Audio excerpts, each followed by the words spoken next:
Welcome to the Better Together podcast, where we look for ways we can work together to advance the gospel of Jesus Christ.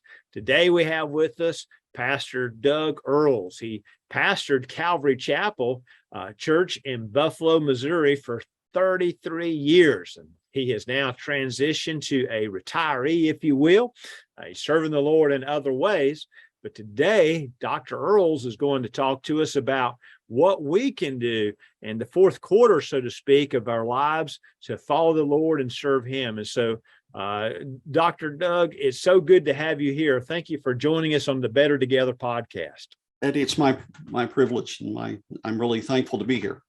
Well, I appreciate you stopping in. Now, you talk a lot about the sleeping giant in the church. So yes. Tell us a bit about the sleeping giant. Who is the sleeping giant in the church, and how might we awaken them? Well, it's the baby boomers, and the baby boomers went from the me generation to now they're the elderly generation, which we don't want to admit that we're elderly, but what an opportunity. Statistically, 70 to 80% of boomers, when they retire, want to continue to do some sort of worthwhile work.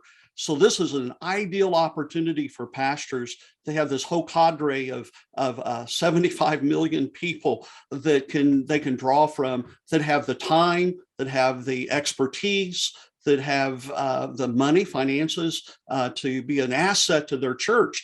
But with the boomers, it's a little different. If you called it a senior, they're not going to come. They don't believe in the disengagement theory of where we separate everybody. They like being with everyone. They like to be young and do young things. And so this is a group that's eager and willing and wanting to do something worthwhile. Many of them have worked in a setting of where they made a good salary.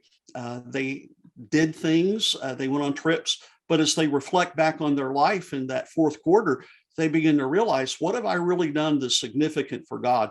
Because, when they put us in the ground, the only thing that's going to really matter to people is what we've done for the Lord. And so this is a group of people that are willing and eager, but at the same time, pastors need to be aware that you need to not misplace them. You need to look at their talents and their abilities and their gifts and try to plug them in. And there's just an abundant amount of opportunities in the church that they can serve in. So you as a pastor, and now transition, Pastor Mark is there, but you guys have carried this on at Calvary Chapel. I have been able to witness that you have a lot of these retirees that are very active there at Calvary Chapel. If I'm a boomer, or I'm someone that is retired, so to speak, what are some things I might think about? What are some things I might do to really be used of the Lord at this particular stage in my life? Well, at this stage of your life, you have these life experiences, and sometimes when we look around, we start thinking, well, what can I do? And so sometimes we need to have someone come alongside us, a pastor, a church leader, and just kind of help us plug into the things. And then the church, as it has all kinds of worthwhile ministries, a lot of times it's not tooting our own horn, but it's letting people know about the needs. We have a food distribution program. Once a month, we distribute food to about 320 families, and it takes 50 volunteers, and that's done during the day.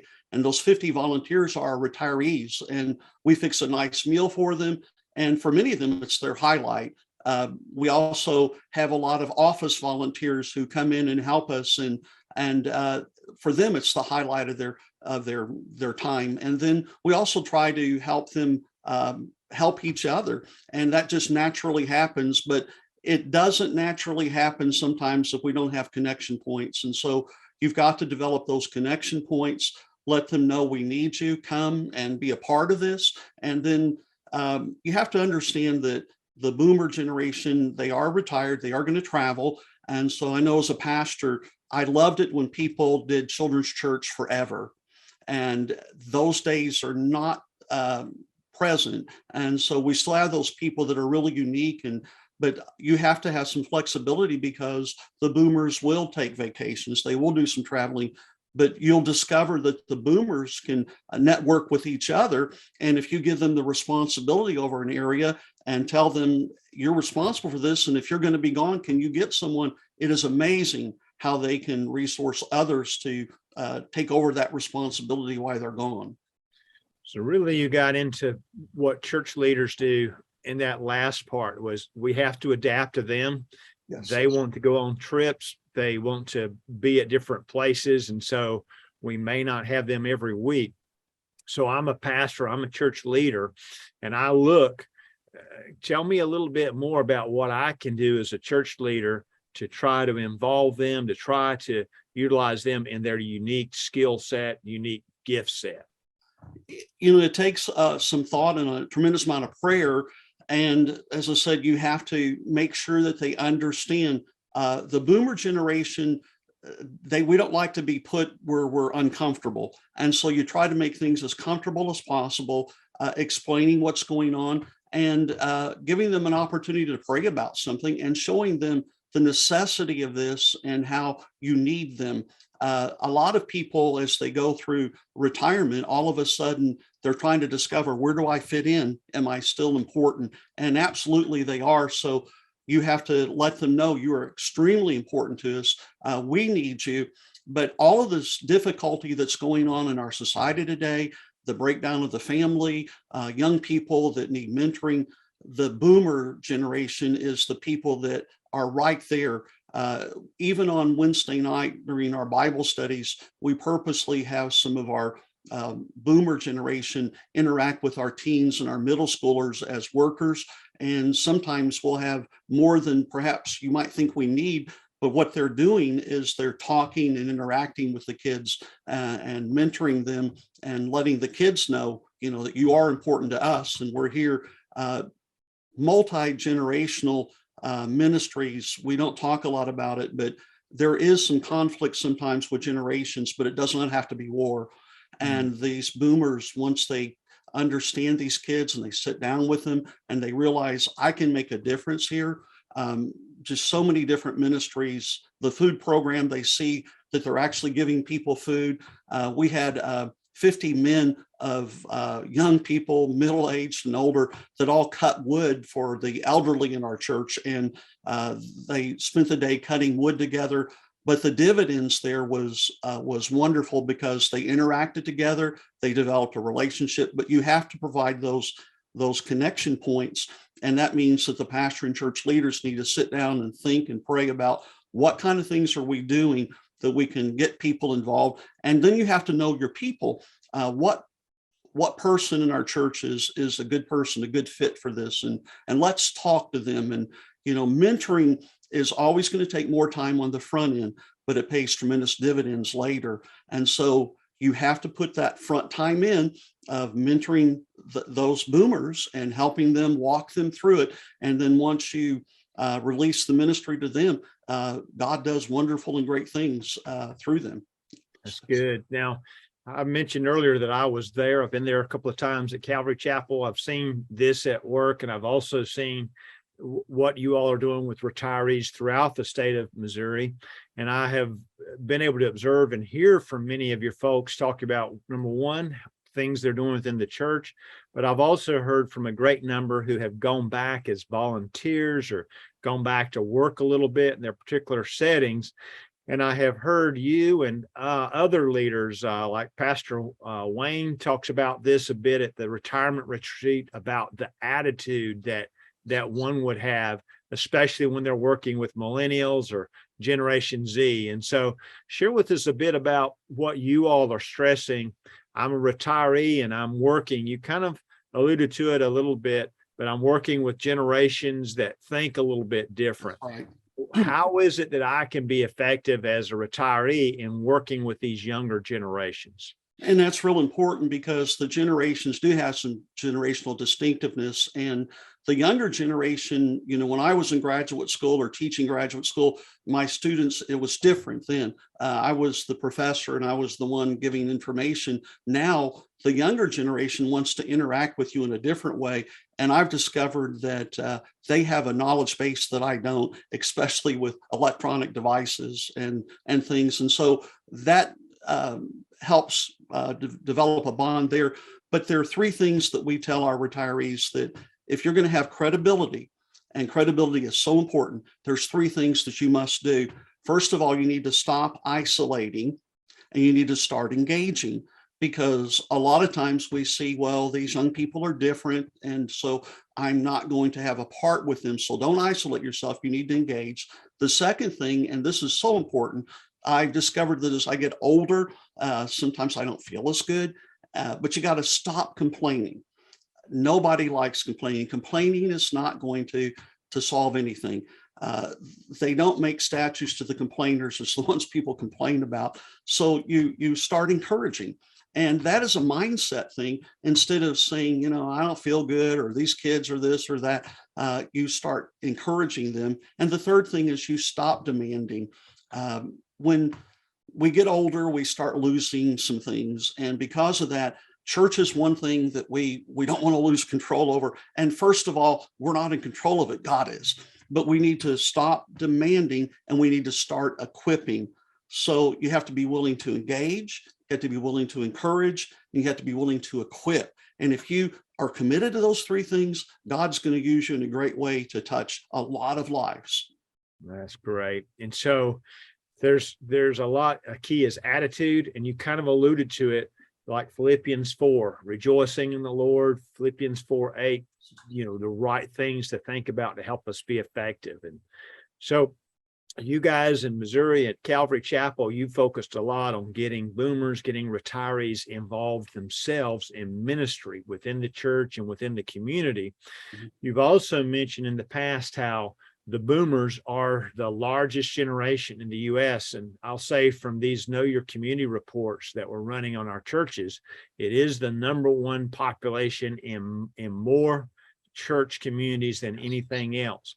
And so it's one thing to minister as retiree, but we also have a large number of these folks, and you've talked about this in the past, who are lost.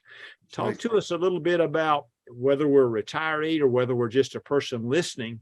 What is it that we might do to be able to reach a boomer with the gospel? Because there's so many of them that are lost and don't know Jesus Christ.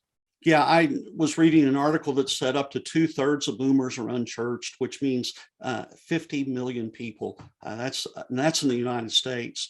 So as we try to get the boomers engaged, we need, once again, those entry points. It could be something as simple as having a brunch and encouraging the boomers to invite their friends, having a speaker that's addressing something. Most boomers have prepared financially for retirement, but they did not prepare physically.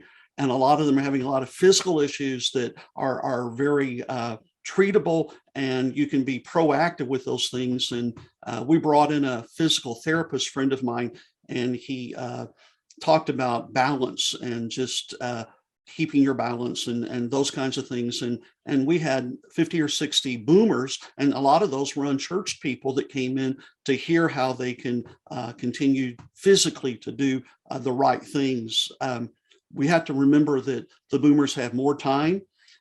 They are more aware of the brevity of life. They're more aware of how fragile life is because they see that. And then they are trying to discover, where do I fit in? And so a lot of people who are lost, they're trying to think, where do I fit in? Life doesn't make sense for what I've done. And I've got money and maybe I've got this, but I don't have the meaning for my life. There's something missing, and we know that what's missing is Christ. So there has to be an openness of the boomer generation, and also for the church, that this is a great group of people to reach, and they're reachable because they're trying to figure out what's going on, and we know what's going on. We know that the Lord puts everything in the right perspective. That's great. So we see a lot of concerns about health. They may be okay financially, but with what's happened recently in the stock market, many of them are concerned about that. And so what I'm hearing you say is things you might do during the day at the church, like you have this physical therapist come in and talk about balance and how that can help you. They're doing it within the church, and they see you as kind of an outlet to helping them and maybe more open to spiritual talks and so forth, or just visiting your church. That's right. It opens a dialogue. Mm-hmm. Absolutely. So it's a wonderful thing. Well, I just thank you for what you've done and what you're doing, Dr. Earls. This is wonderful. Is there anything else you think of that you'd like to share with our listeners before we close off today? Oh, there's so much, because, for years I did leadership training, and now just because of age, I just kind of flipped over to doing a lot of things for retirees and boomers. But there's 3 stages that you go through in retirement. There's the go stage of where when you first retire, you have the health and you are able to do things. But then you revert to the go slow. And this is usually depending on your health in the 70s or 80s. And when we're talking about health, we haven't even addressed the mental health issues and slowing down Alzheimer's and some of the things that we do that helps bring on early onsets of that. But then you go to the no-go. And a lot of the people that are in the builder generation are in the no-go stage. They're shut-ins or are in the go slow. And so when we're talking about retirees, we have to be really careful of putting everyone in the same basket, because they're in one of these 3 baskets, and each one of those are different needs, but each one of those have a tremendous amount of things to contribute to the church and to the Lord. Even when you're in the no-go, those are the people that are prayer warriors. Grandma Resty lived to be 103, and every week I'd visit with her, and she wanted the church bulletin because she wanted to pray over the prayer request. And so what a wonderful ministry that is, even as they can't get out of their homes and shut in. So there's something where we can intervene with wherever they would be, and there's something for them to do wherever they could be. One last thing, you did allude to it a bit. Sometimes, there are technology deficits, but you've talked a lot in the past about cross-generational mentoring, cross-generational work, really a Titus 2 kind of thing. How about sharing a little bit about that as well? Because that's a way that boomers receive something from younger folks, and younger folks receive something from boomers. How does that cross training kind of work? Okay, let me just give you an example. We're getting ready for our Christmas program, and we have some people who are boomers that are working with our high schoolers building the stage for it. And as they're interacting, they're learning some skills from each other. And then our middle schoolers are working with some boomers on their puppet ministry, building the stages and doing that. And then with our children's choir, it's mostly boomers that are working with them, helping them and encouraging them. But with the teenagers, one of the things that happens with them is that they have their electronic devices. And so the people working with them, instead of, saying, what is that? Get that, put that away. They'll say, can you show me how to do that?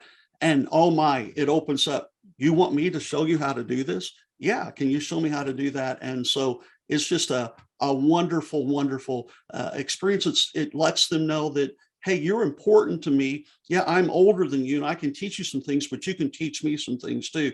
And so it kind of breaks down those walls, and it bonds them together, if that helps. So, and it helps. It enhances the boomer or the retiree's life too. They're able to hear things on apps and just makes for a much easier life, if you will. And like you mentioned, there's nothing like asking someone for help, receiving help. There's nothing quite like that psychologically, but also spiritually. It's a Titus 2 situation, isn't it? Absolutely. Where then we're feeding back and forth to one another. That's right. Well, I so appreciate you sharing this information with us today. I so appreciate what you all are doing, not just at Calvary Chapel, but how you have made this in the state of Missouri such a focus where you guys you come together, you learn, you work together, and really seems like you have a lot of fun. We do. And so thank you for what you're doing for each other that helps each other be stronger, kind of like a Galatians 6:2 situation, but also how you're trying to use your gifts, kind of like the rest of Romans 12, where we're really seeing you do that and impact your community with the gospel. Thank you, Dr. Earls, for what you're doing. Thank you, Eddie. And thank you for what you're doing too. we want to thank you, our listeners. Thank you for taking the time to listen into this podcast today. We want to encourage you to take this podcast, share it with someone that you think might benefit from it. If you could, how about liking it on Facebook? We encourage you to subscribe to the YouTube channel and encourage others to do that. Maybe write a review. Remember, every little thing that we do matters. Every little thing helps, and we truly are better when we work together. We're better together. Thank you for joining us today.